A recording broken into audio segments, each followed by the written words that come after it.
300 টাকায় 10টা আইটেমের চাইনিজ কম্বো খেতে গেছিলাম এই উইচক্রাফট রেস্টুরেন্টটায়।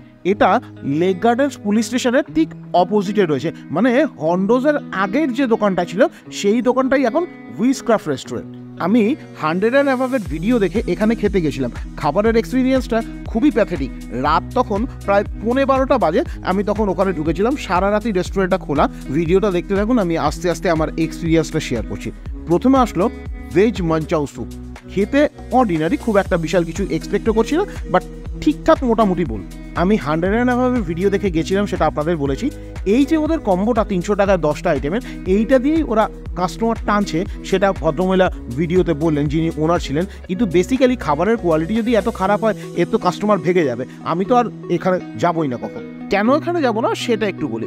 এখানে 3 রকমের স্টার্টার দিয়েছে। পোর্শন সাইজ নিয়ে কোনো কমপ্লেনই করবো না, কারণ 300 টাকায় আমি জানি খুব একটা বেশি দেওয়া যায় না। যেটা দিয়েছে সেটা ঠিকঠাক। এখানে কোয়ান্টিটি নয়, কোয়ালিটিটাই হচ্ছে মেইন কনসার্ন। স্যুপ বাদ দিয়ে এখানে টোটাল 4টে স্টার্টার ছিল। তার মধ্যে একটা ভেজ মানে ক্রিসপি চিলি বেবিকর্ন, ওটা ছাড়া একটা কঞ্জি ফ্রাইড চিকেন ছিল। ক্রিসপি চিলি বেবিকর্ন আর ফ্রাইড চিকেন দুটোই বিলো অ্যাভারেজ খেতে। আর 2 পিস উইংস ছিল। উইংসটা আমার কিন্তু খেতে ভালো লেগেছে। বাকি দুটো আইটেম ওভার ফ্রাইড করার ফলে কোনটা আমি বেবিকর্ন খাচ্ছি আর কোনটা চিকেন খাচ্ছি আলাদা করে আইডেন্টিফাই করতে পারিনি, এতটাই বিলো অ্যাভারেজ ছিল। চিকেন উইংসটা একমাত্র খেতে ভালো ছিল। এই 4টে স্টার্টারের মধ্যে এটাই একমাত্র টেস্টি পেয়েছি। আর যে চিকেন বলটা ছিল, মানে চিকেন চিজ বল বা চিকেন বল যেটাই ওরা দিয়েছে, সেটা অ্যাভারেজ, এমন কিছু খাস ছিল না বলার মতো। এরপর ওরা মেইন কোর্সে দিল ভেজ নুডলস আর ভেজ ফ্রাইড রাইস, আর তার সাথে 4 পিস চিলি চিকেন। এখানে একটা জিনিস আমি আপনাদের বলবো, কোল্ড ড্রিঙ্কসটাও কিন্তু আইটেমের সাথে ধরা হয়েছে। তো কোল্ড ড্রিঙ্কস আর আইসক্রিম নিয়ে টোটাল 10টা আইটেম। আপনাদের এবারে নুডলস আর ফ্রাইড রাইসটা দেখাই। ভেজ নুডলসে শুধু নুডলসই আছে, ভেজিস আপনি খুঁজেও পাবেন না, লুকোচুরি খেলছে। আর এখানে একটা জিনিসই বলবো, ওরা যে নুডলসটা দিয়েছে সেটা কিন্তু পুরো সেদ্ধ হয়নি। আমার একটাই এখানে খেয়ে একটাই রিভিউ আমি দেবো, যাদবপুর 8B মোড়ের রাস্তার ধারে ফুটপাতে এর থেকে বেটার কোয়ালিটির নুডলস বা চাউমিন এবং ফ্রাইড রাইস পাওয়া যায়। শেফের উচিত ওখানে গিয়ে আগে কাজ শিখে আসা, তারপরে রান্না করা এরকম রেস্টুরেন্টে। নুডলসের থেকে ফ্রাইড রাইসটা তাও একটু বেটার ছিল, আর চিলি চিকেনটা অ্যাভারেজ ছিল।